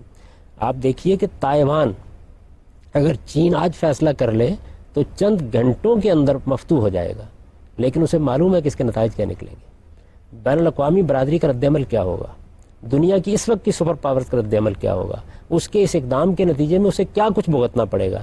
تو وہ اس طرف آنکھ بھی نہیں اٹھاتے، اپنا حق اور اپنا استحقاق قائم رکھتے ہیں۔ ہمارا معاملہ یہ ہے کہ ہمارے ہاں بدقسمتی سے ایسے لوگ موجود ہیں جن کے اوپر ایک جنون کی کیفیت طاری رہتی ہے، اور وہ یہ سمجھتے ہیں کہ ان کو اصل میں بندوق چلانی ہے اور اس کے ذریعے سارے مسائل حل کر اس میں آپ کو دنیا میں جو عالمی ٹریڈ میں سب سے پہلے نمبر پر فروخت ہونے والی چیز ہے وہ اسلحہ ہے، دوسرے نمبر پر فارماسیوٹیکل پروڈکٹس ادویات ہیں، اور تیسرے نمبر پر پیٹرولیم ہے۔ تو آپ کو نہیں لگتا کہ پاکستان جیسی جو کلائنٹ سٹیٹس ہیں ان کے اوپر اسلحہ خریدنے کا دباؤ اوپر سے آتا؟ یہ تو ہمیں کرنا چاہیے کہ ہم اس طرح کے دباؤ کو قبول کرنے کے بجائے اپنی داخلی استحکام کی طرف توجہ دیں۔ اعلیٰ لیڈرشپ کرتی کیا ہے؟ اعلیٰ لیڈرشپ کا کام یہی ہوتا ہے کہ وہ عوام کی رو میں نہیں بہ جاتی اور نہ بین الاقوامی دباؤ کے تحت فیصلے کرتی ہے، وہ اپنے فیصلے کرتی ہے۔ اور جب تک ہم اپنے فیصلے نہیں کرنا سیکھیں گے، اپنے فیصلے ممکنہ فیصلے، ہمارے یہاں صورتحال یہ ہے کہ ہم اصل میں آئیڈیلزم کا شکار ہوتے ہیں۔ آپ دیکھیے نا، مثال کے طور پر آپ اگر مجھ سے پوچھیں کہ کشمیر کے مسئلے کا کیا حل ہے، آپ پوچھیں فلسطین کے مسئلے کا کیا حل، اس کا ایک منصفانہ حل ہوگا، یہ کتاب میں لکھا جائے گا، ایک ممکن حل ہوگا۔ اس ممکن حل پر آپ کو اکتفا کرنا ہوتا ہے، اور ممکن حل پر جب آپ اکتفا کر لیتے ہیں تو وقت کے ساتھ منصفانہ حل کی طرف بھی بڑھنے کے امکانات پیدا ہو جاتے ہیں۔ ہم پہلے ہی مرحلے پر گفتگو کریں گے منصفانہ حل کی، نتیجہ کیا نکلے گا؟ اتنی بے بصیرت ہے ہماری قیادت کہ ہمیں فلسطین کے بارے میں جو کچھ سن 48 میں مل رہا تھا، آج اس سے ہم نصف کے بارے میں ترستے ہیں، وہ بھی نہیں ملتا۔ ہمیں کشمیر کے معاملے میں جو کچھ سن 80 میں مل رہا تھا، آج ہم تصور نہیں کر سکتے کہ وہ ہمیں مل سکتا ہے۔ اس کی وجہ کیا ہے؟ وجہ یہ ہے کہ ہم ممکنات پر کبھی اکتفا نہیں کرتے، بہترین لیڈرشپ وہ ہوتی ہے جو یہ دیکھے چیزیں دنیا میں انصاف کی میزان میں نہیں تولی عوام جاتی. کے پاس تو کوئی اور چوائس ہی نہیں ہے نا, اس کے پاس تو صرف ایک عام آدمی کے پاس یہی چوائس ہے کہ یا وہ تیر پر نشان لگائے یا وہ شیر پر نشان لگائے. شیر آ کر تیر کو سائڈ پہ کر دے اور تیر آ کر شیر کو سائڈ پہ کر دے, یا دونوں ہاتھوں میں ہاتھ ملا کر عوام وہیں کے وہیں. دونوں کو آپ جمہوری پروسیس میں سے گزرنے دیجئے, آپ حیران رہ جائیں گے, دونوں تبدیل ہونا شروع ہو جائیں گے. ہم نے اصل میں جمہوری پروسیس کو بار بار روکا ہے, ہم اپنے عوام پر اعتماد بھی نہیں کرتے. ان کو فیصلہ کرنے دیجئے, وہ بڑے صحیح فیصلے کریں گے. آپ دیکھیں, آپ نے صوبہ سرحد میں ایک فیصلہ کرایا, معلوم ہوا کہ ایک مذہبی طوفان کی طرح ایک جماعت ہے جس کو وہاں پہ اکثریت حاصل ہو گئی ہے. اس کے بعد آپ نے لوگوں کو موقع دیا اور آپ نے دیکھا کہ اس طرح انہوں نے میدان صاف کر دیا کہ کہیں کوئی روشنی نظر نہیں آتی دیکھا جائے تو. یہ جو صورتحال ہے, یہ صورتحال جمہوری پروسیس کے, جمہوری عمل کے چلنے سے آپ پیدا ہوتی ہے. اس وقت جو لوگ آپ کو نظر آ رہے ہیں یہ اپنے آپ کو تبدیل کرنے پہ مجبور ہو جائیں گے اگر آپ بار بار ان کو عوام کے پاس جانے دیں.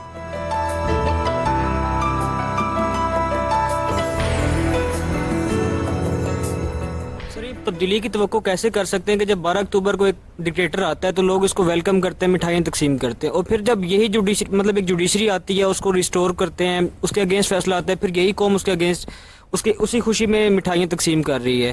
اور پھر ابھی کچھ پولیٹیشینز کے اخبار میں بیانات آ رہے ہیں کہ اگر ملٹری ڈکٹیٹر آ جاتے ہیں ہم انہیں ویلکم بھی کہہ سکتے ہیں, تو اس کے بارے میں آپ کا کیا خیال ہے؟ میں تو اسی لیے کہہ رہا ہوں کہ ہمارے دانشوروں کو, ہمارے طالب علموں کو, ہمارے اساتذہ کو اپنی قوم کی تربیت کی طرف بڑھنا چاہیے. اصل میں ہم سیاسی نتائج سے ابتدا کرتے ہیں. سیاسی نتائج ہمیشہ سماجی عمل کا نتیجہ ہوا کرتے ہیں. سماجی عمل کو موضوع بنائیے. ہمارا سماجی عمل کمزور اور پست ہے تو ہم سیاسی نتائج کو پہلے ٹارگٹ کر لیتے ہیں. ہمارے ہاں کے جتنے دانشور ہیں جنہوں نے جماعتیں بنائیں, جنہوں نے تنظیمیں بنائیں, جنہوں نے جدوجہد کی, جو روز کالم لکھتے ہیں, ہمارے صحافی, آپ دیکھیے ان کا موضوع ہی سیاست ہے, جبکہ ہمارا موضوع ہمارا سماج ہونا چاہیے. ہمارے سماج کے اندر کیا خرابیاں اور برائیاں ہیں, ہماری قومی نفسیات میں کیا مسائل ہیں, ان کو ہم کبھی موضوع نہیں بناتے. ابھی آپ دیکھیے نا کہ مثال کے طور پر آپ کسی وقت گفتگو سن رہے ہیں اپنے لیڈروں کی, تو ان کا موضوع گفتگو کیا ہوگا؟ ان کا موضوع یہ ہوگا کہ امریکہ کے جرائم بیان کریں گے, فلاں قوم کے, مغربی قوموں نے اس طریقے سے ہمارے خلاف سازشیں کر رکھی ہوئی ہیں, ہمارے ریلی نکلے گی, گو امریکہ گو ریلی نکلے گی, امریکہ کیا کرتا ہے, اس کے مظالم کیا ہیں, اس کی اخلاقیات کیا ہے, اس سب سے میں واقف ہوں. اس معاملے میں دو رائے نہیں ہو سکتی. لیکن آپ ذرا, میں آپ کو مثال دیتا ہوں, قرآن مجید کو دیکھیے. بنی اسرائیل کی قوم ہے جس کو خدا نے خود منتخب کیا, اپنے زمانے کی مسلمان قوم ہے, 2000 سال تک انبیاء ان میں بھیجے گئے, سیدنا ابراہیم علیہ السلام کی اولاد میں سے ہیں. اس قوم کے اوپر جب انحطاط آیا, زوال آیا, قرآن مجید تبصرہ کرتا ہے شروع سے لے کے آخر تک اس پوری قوم پر. پہلی 5 سورتیں تو اسی پر تبصرہ ہے. آپ کسی ایک جگہ نہیں دیکھیں گے کہ جن قوموں نے ان کو روند ڈالا, اس وقت کی جو سپر پاورز ان پر حملہ آور ہوئیں, ان کے بارے میں کوئی بات کہتا ہے. نہ سازش کا لفظ استعمال کرتا ہے, نہ اس نوعیت کی مزاحمت کی تحریکیں برپا کرنے کے لیے کہتا ہے. وہ کہتا ہے داخلی احتساب کرو, تم نے یہ سب کچھ کیا ہے. اور آپ حیران حضرت علی کا بھی تو قول ہے نا کہ جو حکومتیں کفر پر مبنی ہوں وہ قائم رہ سکتی ہیں, جو ناانصافی پر مبنی ہو وہ قائم نہیں رہ سکتی. یہ بات یہ ہے کہ ناانصافی جو ہے اس کو بھی ختم کرنے کے لیے آپ کو داخلی احتساب کرنا ہے نا. تو میں یہ گزارش کر رہا تھا کہ قرآن کو پڑھ جائیے.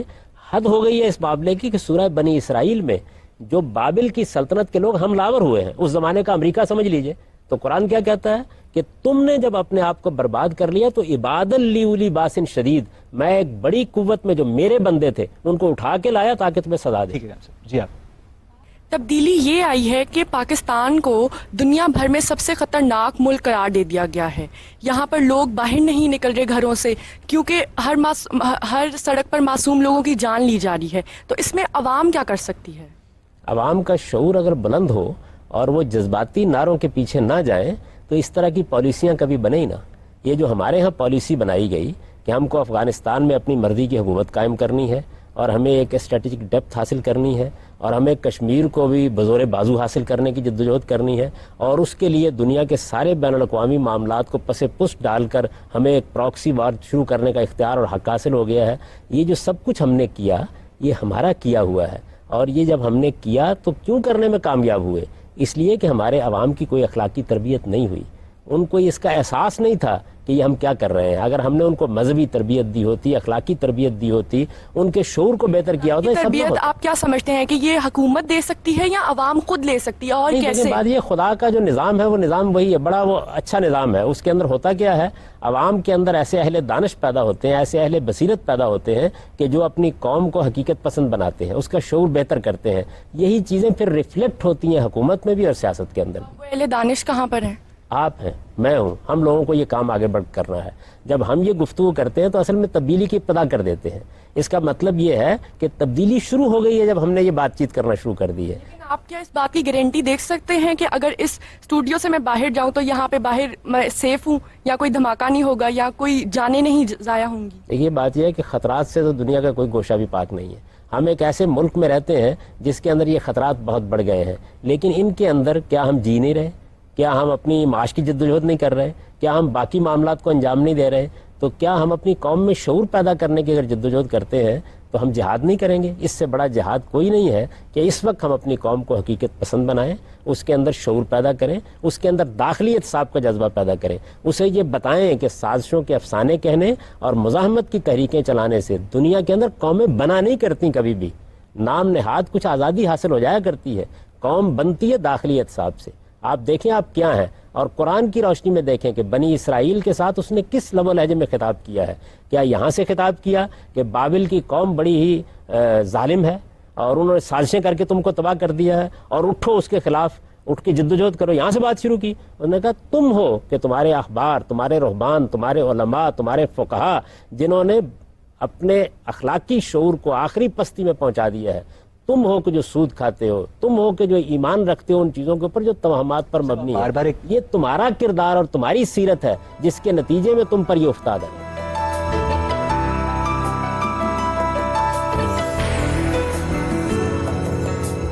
ہم صاحب آپ بار بار ایک لفظ استعمال کر رہے ہیں قوم کا. ہم صاحب اب جاپان میں جاپانی قوم رہتی ہے, روس میں روسی قوم رہتی ہے, اسی طرح برطانیہ میں برطانوی قوم بستی ہے. اب پاکستان میں بدقسمتی سے پاکستانی قوم موجود نہیں ہے. جو پاکستان کے مغربی سرحد کی طرف جو لوگ رہتے ہیں وہ ہندوستان کے اندر سے اپنی روٹس تلاش کرتے ہیں, جو بلوچستان کے پاس رہتے ہیں وہ ایران کے اندر اپنی روٹس تلاش کرتے ہیں, جو صوبہ سرحد میں رہتے ہیں وہ افغانستان کے اندر اپنی روٹس تلاش کرتے ہیں. ایک ملغوبہ ہے مختلف ڈیموگرافک گروپس کا. تو اس قوم کو وجود میں لانا کیسے ممکن ہے صوبائی عدم مرکزیت کے فوائد کو مد نظر رکھتے ہوئے؟ نہیں, دیکھیے بات یہ ہے کہ اگر آپ اس قوم کو وجود میں لانا چاہتے ہیں تو اس کا راستہ بھی یہ ہے کہ آپ جمہوریت کے حقیقی نتائج روب عمل ہونے دیجئے. ہمارے ہاں ہم نے صوبائی خود مختاری کے معاملے میں بھی اسی طرح کے جرائم کا ارتکاب کیا ہے. آپ نے جب مختلف یونٹس کو ملا کے ایک نظم بنایا ہے تو آپ لوگوں پہ اعتماد کریں اور ان کو آزادی دیں. وہ آزادی جب انہیں دیں گے تو ان کے اندر آزادی کا شعور پیدا ہوگا, اور جب وہ اپنے پاؤں پر کھڑا ہوں گے تو اس سے مرکز مضبوط ہوگا. ہم نے اس کی ترتیب بھی الٹ دی. یہی وجہ ہے کہ آج 60 سال گزرنے کے بعد بھی ہمارے ہاں کی مختلف قومیتیں اپنے لیے بعض اختیارات کا مطالبہ کر رہی ہیں. سوال یہ ہے کہ ان اختیارات کو آج آپ زیر بحث لائیے, ان میں سے کون سی چیز ہے جس پر آپ اعتراض کر سکتے ہیں؟ اینالسٹس کی ایک رائے یہ بھی ہے کہ جنرل پرویز مشرف نے جو کچھ اچھے اقدامات کیے ان میں سے ایک بلدیاتی نظام کا قیام بھی تھا. ناظم تھے, لوگوں کے مسائل ان کی گلیوں میں ہی حل ہو جایا کرتے تھے. اب اس نظام کو حکومت ختم کر کے پھر ایک کمشنری نظام لا رہی ہے, بلکہ لا چکی ہے. تو کہا صاحب حکومت تو جو کیا کہتے ہیں عوام ہیں اور حکومت ہیں وہ تو ایک آنکھ مچولی کھیل رہے ہیں. کبھی ایک کو سبقت حاصل ہو جاتی ہے تو نیا نظام آ جاتا ہے, دوسرے کو سبقت حاصل ہو جاتی ہے تو پھر پرانا نظام آ جاتا ہے. یعنی کسی چیز میں بھی کنسسٹنسی نہیں ہے. نہیں ہوگا کچھ بھی اگر آپ بار بار کی مداخلت نہیں کریں گے تو.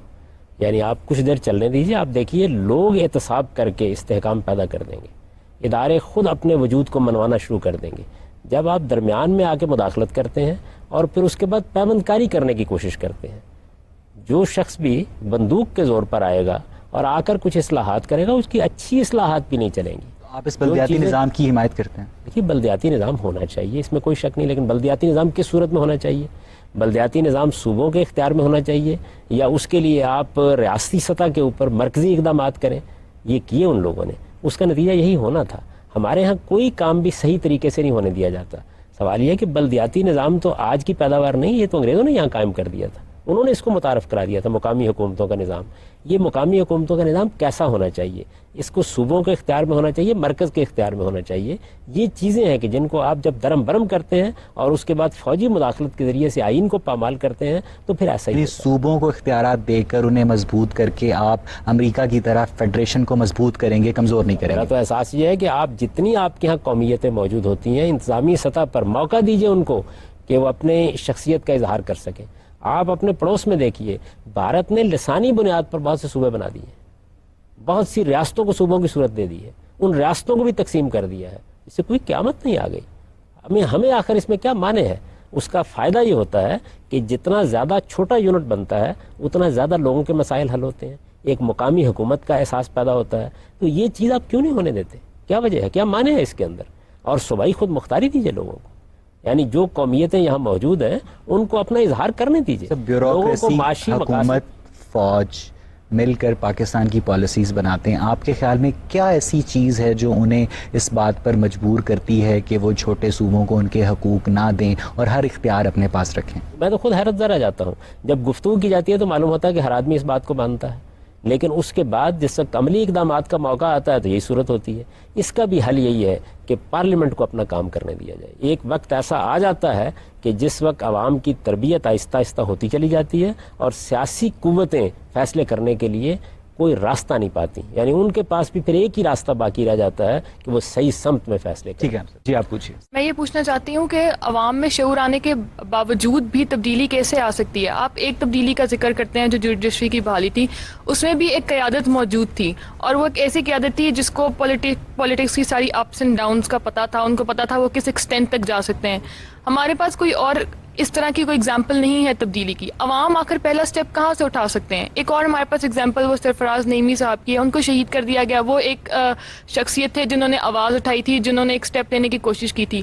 آخر عوام کہاں سے پہلا سٹیپ لے؟ انسان کو اللہ تعالیٰ نے یہ صلاحیت دی ہے کہ وہ اپنے قلم سے اظہار کرتا ہے, زبان سے اظہار کرتا ہے. آج آپ کے پاس بہت سے جدید ذرائع پیدا ہو گئے ہیں جن کا آج سے ایک صدی پہلے تصور بھی نہیں کیا جا سکتا تھا. وہ میسر ہیں آپ کو, آپ لوگوں کے بیڈ روم تک پہنچ سکتے ہیں. اس سے اگلا قدم کیا ہوتا ہے؟ اس سے اگلا قدم یہ ہوتا ہے کہ باشعور لوگوں میں تنظیم پیدا کی جائے. طالب علموں کی ایک قوت ہے, وہ اپنے تعلیمی اداروں کے اندر شعور پیدا کرنے کی مہمیں چلائیں, یعنی سیاسی مقاصد کے لیے کام کرنے کی بجائے اور سیاسی جماعتوں کا اعلی کار بننے کی بجائے وہ اس مقصد کے لیے کام کریں. چھٹیوں میں نکلیں, اپنی قوم کو تعلیم دیں, بالغوں کو تعلیم دیں, ان کا شعور بلند کریں. ان چیزوں پر جن چیزوں کا آپ سمجھتی ہیں کہ آپ کی قوم کے اندر تبدیلی آنی چاہیے, دیہات میں جا کے ورکشاپس منعقد کریں اور اس طریقے سے اس کو ایک مشن بنا کے کام کریں. اسی طریقے سے دیکھیں کہ آپ کی موجودہ سوسائٹی کے اندر اعلیٰ درجے کے لوگ مذہب میں, اعلیٰ درجے کے لوگ دانش میں, اعلیٰ درجے کے لوگ فلسفے اور حکمت میں, اعلیٰ درجے کے لوگ تاریخ کے مطالعے میں کون لوگ ہیں. ان لوگوں کے ساتھ زیادہ سے زیادہ وقت گزاریں. آہستہ آہستہ آپ یہ دیکھیں گے کہ قیادت بھی پیدا ہونا شروع ہو جاتی ہے. ہم کبھی پہلا قدم نہیں اٹھاتے, ہم چاہتے ہیں آخری قدم اٹھا کر قدرت ہمارے لیے فیصلہ کرے.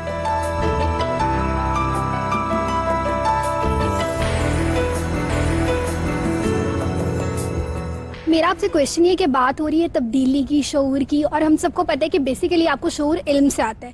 یعنی ہم نے یہ دیکھا کہ بے نظیر کا کیس ہوا, بے نظیر مطلب حادثے میں جاں بحق ہو گئی, اس کے بعد سمپتھی میں ان کو سارے ووٹ پڑ گئے, اور لوگوں نے یہ نہیں دیکھا کہ بے نظیر اب نہیں رہی, انہوں نے یہ دیکھا کہ وہ مر گئی, اس نے جان دے دی اور انہوں نے جا کے اس پارٹی کو ووٹ دے دیے. اگر وہ ایک ہی رول اپلائی کر دیا جائے کہ گریجویشن یا انٹر لیول سے کم کے لوگ نہیں دے سکتے ووٹ, تو کیا اس سے تبدیلی نہیں آ سکتی؟ دیکھیے, تبدیلی اس طرح کے مصنوعی اقدامات سے نہیں آتی کبھی بھی, نہ اس طرح کی قانون سازی سے کبھی تبدیلی آتی ہے. آپ نے دیکھا ہماری پارلیمنٹ میں یہ قانون بنا دیا گیا کہ بی اے سے کم تعلیم نہیں ہونی چاہیے. جو اس سے پارلیمنٹ وجود میں آئی اس نے کیا فیصلے کیے؟ اس پارلیمنٹ کو ہم دیکھ چکے ہیں, وہ آمریت کا دست و بازو بن کر رہی. ان کے یہاں 17ویں ترمیم آئی اور جس 17ویں ترمیم کا آج ہم نام سننے کے لیے تیار نہیں ہیں وہ منظور کی گئی. انہوں نے وہ سب کچھ کیا جس پر آج ہم خوشی منا رہے ہیں کہ ہماری سپریم کورٹ نے اس کو اٹھا کو ایک طرف پھینک دیا ہے.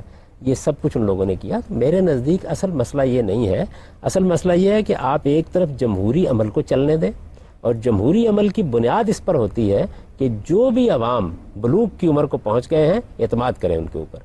جیسے جیسے وہ اس پروسیس میں شریک ہوں گے, پہلے مرحلے میں ایسے ہی ہوگا, کبھی ہمدردی کے ووٹ مل جائیں گے, کبھی جذبات کے ووٹ مل جائیں گے, کبھی لوگ ایک خواب دیکھیں گے اس کے لیے ووٹ دے دیں گے, لیکن اس عمل کو جاری رہنے دیں. انسان کا معاملہ یہ ہے کہ وہ تجربات سے سیکھتا ہے.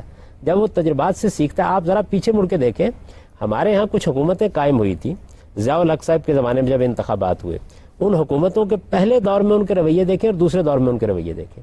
ہمارے ہاں بعض سیاسی جماعتیں ایسی ہیں کہ جن کی لیڈرشپ کا اگر آپ ابتدائی دور دیکھیں تو وہ یہ سارے کام کر رہے تھے جن کی آج وہ نفی کر رہے ہیں, لیکن آج وہ اعلیٰ اقدار کے علمبردار بن گئے. تو انسان بدلتا ہے, انسان میں تبدیلی آتی ہے. صرف مسئلہ یہ ہے کہ ہم تبدیلی کا انتظار نہیں کرتے. وہی میں نے عرض کیا کہ صبر کے ساتھ ہم ممکنات سے جدوجہد شروع کر کے آئیڈیل تک نہیں پہنچتے, آئیڈیل سے جدوجہد شروع کر دیتے. سر آپ کے خیال میں جو آپ کہہ رہے ہیں کہ اب جو پارلیمنٹائرس میں گریجویشن کا جو انہوں نے رول رکھا ہے, آپ کے خیال میں کیا اس کی وجہ سے جو غلط فیصلے ہو رہے ہیں وہ ہو رہے ہیں, یا ہماری پارلیمنٹ اور ہماری پولیٹکس ہی ایسی ہو گئی ہے کہ اس میں جو بھی جائے گا, چاہے وہ جتنا بھی پڑھا لکھا ہو چاہے ان پڑھ ہو, اس کو ویسا ہی ہونا پڑے گا؟ کیونکہ الیکشن سے پہلے ہم لوگ بہت سے لوگوں کو سنتے ہیں جو بہت لاجیکل اور بہت اچھی باتیں کر رہے ہوتے ہیں, لیکن اس کے بعد جا کے وہی لوگ جو ہیں وہ ایسی اقدامات کرتے ہیں یا ایسی باتیں کرتے ہیں جو بالکل ہمیں سمجھ نہیں آتی کہ یہ شخص ایسی بات کیوں کر رہا ہے. نہیں, میں نے یہ نہیں عرض کیا کہ چونکہ لوگ پڑھے لکھے تھے اس وجہ سے انہوں نے غلط فیصلے کیے. میں نے یہ عرض کیا کہ پڑھے لکھے ہونے کے بعد بھی غلط فیصلے ہو سکتے ہیں. اس کا یہ مطلب نہیں کہ ہماری پالیٹکس کچھ ایسی سیٹ ہوگی ہے کہ ان کے پاس جا کے کوئی آپشن ہی نہیں ہوتی کہ وہ کوئی اور کسی اور قسم کے فیصلے کر سکے. اگلے مرحلے میں تو ایسے ہی ہوگا. ڈیموکریسی اس چیز کا نام ہے کہ رائے کی آزادی ہو, لوگ اختلاف کریں, کوئی کسی کو اختلاف کرنے کے بعد مارنے کے لیے نہیں دوڑے, لوگوں کو حق دیا جائے وہ اپنی بات پیش کریں, خود تنقیدی اور خود احتسابی بلکہ داخلی احتساب کا عمومی مزاج پیدا کیا جائے, اور لیڈرشپ آہستہ آہستہ عوام کے سامنے جواب دہ ہوتی چلی جائے. تو یہ ایک عمل ہے جو جاری رہتا ہے. اس عمل کے نتائج نکلنے میں کچھ وقت لگتا ہے. کہ اس وقت پاکستان میں ایٹم بم موجود ہے, بجلی نہیں ہے. بجلی گھر موجود ہیں, ان کو چلانے کے لیے رقم نہیں ہے. رقم بھی موجود ہوگی شاید, لیکن اس کے لیے نیت نہیں ہے. ایک سروے کے مطابق تھر میں اگر کوئلہ جو موجود ہے استعمال کیا جائے تو پاکستان سالانہ 20,000 میگا واٹ بجلی پیدا کر سکتا ہے اور اگلے 40 سال تک لوڈ شیڈنگ سے نجات پا سکتا ہے. لیکن ہم ایسے منصوبوں پر انفراسٹرکچر ڈیولپمنٹ کی بجائے ہم لوگ تاجکستان سے بجلی خرید رہے ہیں, ہم لوگ ونڈو ڈریسنگ کر رہے ہیں. ہم سب, یہ ہمارا قومی مزاج ہے, ہم کبھی بڑی منصوبہ بندی کرتے ہی نہیں ہیں. ہمارے اوپر ایک ایمرجنسی کی حالت جب طاری ہو جاتی ہے تو پھر ہمیں ایسے اقدامات کرنا پڑتے ہیں. اس وقت بھی دیکھیں آپ, حکومت جو اس کے لیے استدلال کر رہی ہے وہ استدلال یہ کر رہی ہے کہ ہمارے پاس تو وقت بہت تھوڑا ہے, اس میں تو سوائے اس کے کرائے کے یونٹ لگائے جائیں ہمارے پاس کوئی راستہ ہی نہیں ہے. یہ کیوں وقت تھوڑا رہ گیا؟ اس کا مطلب یہ ہے کہ جو اس سے پہلے نظام موجود تھا اس نے بروقت اقدامات نہیں کیے. تو میں اسی لیے کہہ رہا ہوں کہ یہ بالکل درست ہے کہ جب ایک طوفان آ جاتا ہے تو اس کو روکنے کے لیے آپ کو کچھ ایمرجنسی اقدامات کرنے پڑتے ہیں. لیکن ابھی آپ نے بہت سی مثالیں دیں کہ ہم اس طریقے سے اپنی انرجی کی ضروریات پوری کر سکتے ہیں, اس طرح اس کی منصوبہ بندی کر سکتے ہیں. یہ کیسے ہوگا؟ یہ ایسے ہی ہوگا کہ میں اور آپ یہ شعور پیدا کرنے کے لیے میدان میں نکلیں گے, لوگوں کی تنظیم کریں گے, لوگوں کے شعور کو بہتر کریں گے. اس سے آہستہ آہستہ قوم اس کو سوچنا شروع کرے گی اور پھر دباؤ حکمرانوں پر بھی پڑنا شروع ہو جاتا ہے. ان کو موقع دیجئے 5 سال تک کام کرنے کا, عوام ان کا 5 سال تک ہم انہیں نہ چھیڑیں, جو سیاہ و سفید کرتے رہیں. ہم ان پہ تنقید کریں, ان کو رائے راست دکھائیں, ان کی غلطیوں کی نشاندہی کریں, رائے عامہ کو ہموار کریں, ان پر دباؤ بڑھاتے چلے جائیں, ایسی تنظیمیں پیدا کریں کہ جو ان چیزوں کا تحقیقی مطالعہ کریں, میڈیا کے ذریعے سے ان کی اصلاح کرنے کی کوشش کریں, بار بار توجہ دلائیں, ایک عمومی احتساب کی فضا قائم کیے رکھیں. ڈیموکریسی صرف اس کا نام نہیں ہے, لیکن اس کے درمیان میں بندوق سے مداخلت نہ کریں. اس راستے کے اوپر لوگوں کو چلنے دیں. یہ آپ سے آپ تبدیلی آئے گی. اس وقت بھی آپ دیکھیں, اگر میڈیا آزاد ہے تو آسان نہیں ہے یہ معاملات کرنا. اگر ہم قومی شعور کو بھی بلند کرنے میں کامیاب ہو گئے تو اور مشکل ہو جائے گا.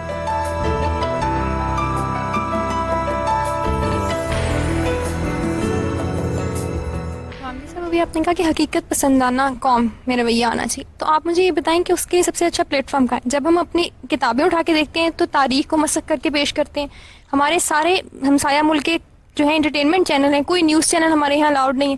ہماری اخباروں کے کالم نگار جو ہیں وہ بھرے پڑے ہیں. ایک جرنیل, ایک جو ہیں بہت اعلیٰ فوجی افسر کے جن کے کرپشن کے کیسز چل رہے ہیں, وہ کینیڈا بیٹھے ہیں, ہم انہیں بلانے پر مجبور ہیں. تو حقیقت پسندانہ کیسے بنانا ہے ہمیں؟ دیکھیے بات یہ ہے کہ یہ سب چیزیں بھی آہستہ آہستہ قدرت کا نظام ختم کرتا چلا جا رہا ہے. آج آپ کے پاس انفارمیشن کے جو ذرائع ہیں ان میں اب دیواریں برنل کھڑا کرنا ممکن ہی نہیں رہا. یعنی ایک وقت ایسا آ جائے گا کہ جس وقت یہ چینلز کو روکنا بھی ممکن نہیں رہے گا. دنیا کے اندر وہ تبدیلیاں آتی چلی جا رہی ہیں. قدرت کا نظام آپ کی مدد کر رہا ہے, آپ آگے بڑھیے, اور یہ ایک پہیہ چل رہا ہے, اس کے اندر اپنی گراری ملا دیجئے. قدرت اپنے عمل میں مصروف ہے, ہم بھی اپنے عمل میں مصروف ہو جائیں. اصل میں مسئلہ صرف یہ ہے, میں آپ سے عرض کروں کہ ہم بہت غیر معمولی باتیں کرنے والے لوگ ہیں اور بڑے خواب دیکھنے والے لوگ ہیں. خواب دیکھنے چاہیے, اچھے خواب نہ دیکھے جائیں تو اس کے بعد بھی آگے بڑھنے کا جذبہ اور حوصلہ پیدا نہیں ہوتا. لیکن عمل کی دنیا میں ہم ہمیشہ پسڈی ثابت ہوتے ہیں.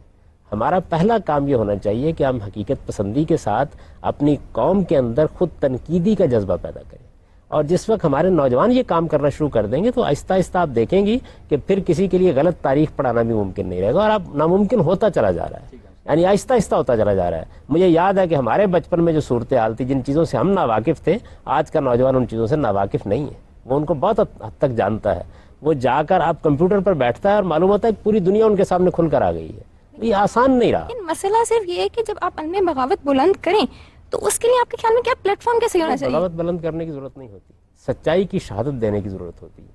علم بغاوت بلند کر دینا ایک جذباتی تعبیر ہے، اس کی کوئی ضرورت نہیں. آپ سچائی کی شہادت دیں، امن کے ساتھ دیں، بتدریج نتائج نکلنے دیں اور اپنا کام کریں. تختہ دار حالیہ دنوں میں ایجاد نہیں ہوا، یہ سیدنا مسیح علیہ السلام کے زمانے میں بھی ایجاد ہو چکا تھا. لوگوں نے اپنی جانیں دی ہیں اور اصل میں یہی عمل ہے. سقراط کو زہر کا پیالہ پینا پڑا، لیکن ڈائلاگز آف پلیٹو کو دنیا کی کوئی طاقت ختم نہیں کر سکی. اس کے اثرات آج بھی دنیا کے اوپر موجود ہیں. علم اسی طریقے سے اپنی گواہی دیتا ہے.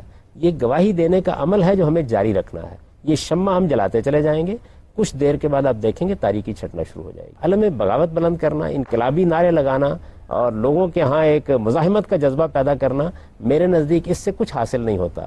حاصل ہوتا ہے تعمیری سرگرمیوں سے. تعمیری طریقے سے اپنا نصب العین طے کیجئے، لائے عمل طے کیجئے اور اس کے بعد خاموش جد و جہد کا طریقہ اختیار کیجئے. میں تو یہ عرض کرتا ہوں کہ ہم بہت بولتے ہیں، بہت کم عمل کرتے ہیں. عمل کی جد و جہد جو ہے وہ آخر میں نتیجہ خیز ہو جاتی ہے. سر، آج اس پروگرام میں آپ کو بہت سارے نوجوانوں نے ایسے مسائل بتائے جس کا آج پاکستانی قوم کو سامنا ہے. ایسے حالات میں آپ کو روشن مستقبل کی نوید کہاں اور کیسے نظر آتی ہے؟ نوجوانوں میں جو نوجوان سوال کرنے کی صلاحیت پیدا کر چکے ہیں، جن میں اس بات کا شعور پیدا ہو گیا ہے کہ وہ جو بات اپنے دل و دماغ میں محسوس کرتے ہیں اس کا اظہار کریں. اظہار کے مواقع قدرت نے پیدا کر دیے ہیں. میں تو اس میں روشنی دیکھتا ہوں، لیکن میرے نزدیک اصل چیز کیا ہے؟ اصل چیز یہ ہے کہ ہم اپنے نوجوانوں کی اس جدوجہد کے اندر نظم پیدا کرنے کی کوشش کریں، اور یہ کوشش کریں کہ یہ جدوجہد جذباتی نعروں کی نظر ہو کر نہ رہ جائے. یہ جدوجہد ایک ایسی جدوجہد بنے جس میں ایک ایک قدم حکمت کے ساتھ اور صبر کے ساتھ اختیار. نظم کیسے پیدا کیا جا سکتا ہے؟ دانشور پیدا کریں گے، ایسے لوگ پیدا کریں گے کہ جن کو اللہ تعالیٰ نے یہ حوصلہ دیا ہے کہ وہ قیادت کر سکیں. وہ پیدا ہو جائیں گے. آپ اس عمل کو جاری رہنے دیجئے. آپ دیکھیں گے کہ کچھ دیر کے بعد لوگ یہ محسوس کریں گے کہ ایک سیاستی جدوجہد کا میدان نہیں ہے. جی آپ. سر، ہماری جو ساری ڈسکشن رہی ہے اس میں یہی کہا گیا کہ عوام کو جو ہے آواز بلند کرنی چاہیے، عوام میں شعور پیدا ہونا چاہیے. لیکن اس میں ہماری گورنمنٹ جو ساری کی ساری ڈیوٹی عوام پہ آ گئی. گورنمنٹ کیا کر رہی ہے؟ باقی بھی ممالک ہیں دنیا میں جن میں بغیر کہے، بغیر اسٹرائکس کیے، بغیر جلوس نکالے گورنمنٹ خود جو ہے وہ عوام کی ضروریات کو سمجھتی ہے، ان کے حقوقوں کو جانتی ہے اور ان کو فراہم کرتی ہے. کیوں ہماری حکومت خود اس بات کو نہیں سمجھتی ہے کہ عوام کی کیا ضروریات ہیں؟ وہ معاشرے ایک لمبا سفر طے کر چکے ہیں اور اس کے بعد اس جگہ پہنچے ہیں. ہمارے سامنے دو راستے ہیں. ایک یہ کہ ہم سفر کرنے سے انکار کر دیں تو پھر تو ہمیشہ کی بدقسمتی ہے جو ہم پر مسلط ہو جائے گی. ایک یہ کہ آج سے سفر کا آغاز کر دیں، آج سے روشنی پیدا کرنا شروع کر دیں. ایک بات. دوسری میری جو گزارش ہے وہ یہ ہے کہ سوسائٹی کو سمجھنے کی کوشش کریں وہ کیا ہے. میں جو بات کر رہا ہوں یہ نہیں کہ عوام سڑکوں پر آ کے توڑ پھوڑ شروع کر دیں، نہیں. عوام میں شعور بہتر کیا جائے، بہت پرامن، بہت مہذب اور بہت قاعدے سے. اور یہ ظہور کہاں ہوتا ہے؟ یہ انفرادی زندگی میں ہوتا ہے، یہ چھوٹے اداروں میں ہوتا ہے، یہ چھوٹی جمعیتوں میں ہوتا ہے، یہ NGOs میں ہوتا ہے، یہ طالب علموں کے اندر ہوتا ہے، یہ دانشوروں میں ہوتا ہے. پھر ایسے موقع بھی آ جاتے ہیں کہ جب لاکھوں کی تعداد میں لوگ سڑکوں پر مارچ کر رہے ہوتے ہیں اور میں نے آپ سے عرض کیا کہ وہ اپنے شعور کا اظہار کر رہے ہوتے ہیں، اپنے ضمیر کی آواز بلند کر رہے ہوتے ہیں. کوئی نکسیر نہیں پھوٹتی، کوئی بتی نہیں ٹوٹتی. صاحب، آج کی گفتگو کا آخری سوال. صاحب، اب بات یہ ہے کہ پاکستان کی اس خطے میں جو جیو اسٹریٹجک پوزیشن ہے وہ بہت کم ملکوں کو اس دنیا کے نقشے پر حاصل ہے. پہلی بات، پاکستان کے پاس جو افرادی قوت ہے، پاکستان کے پاس جو قدرتی وسائل ہیں، ایک بہت وسیع و عریض ملک ہے. ان ساری چیزوں کو باہمی طور پر کس طرح انٹیگریٹ کر کر ہم ایک روشن مستقبل کی طرف دیکھ سکتے ہیں جب ہمیں دہشت گردی کے خلاف جنگ کا بھی سامنا ہے؟ اچھی اور بابصیرت قیادت پیدا کر کے. یہ قیادت میں نے آپ سے عرض کیا کہ سیاست میں خود بخود پیدا ہوتی ہے، اس کے لیے جد و جہد نہیں کرنے کی ضرورت ہوتی. اہل دانش کا اس کو پیدا ہونا چاہیے. کسی سوسائٹی کی دانش کرپٹ ہو جاتی ہے، بے بصیرت ہو جاتی ہے. دانش کیسے کرپٹ ہوتی ہے؟ دانش ہی کرپٹ ہوتی ہے. یعنی وہ لوگ کہ جن کو خدا نے پیدا کیا ہوتا ہے برتر ذہانت دے کر، جو صاحب مطالعہ ہوتے ہیں، چیزوں پر غور و خوض کرتے ہیں، جو رہنمائی کے لیے پیدا کیے جاتے ہیں، یعنی قدرت صلاحیتوں میں فرق پیدا کرتی ہے. وہ کچھ لوگوں کو اس لیے پیدا کرتی ہے وہ دست و بازو بنے، اور کچھ کو اس لیے پیدا کرتی ہے کہ وہ دماغ بنے.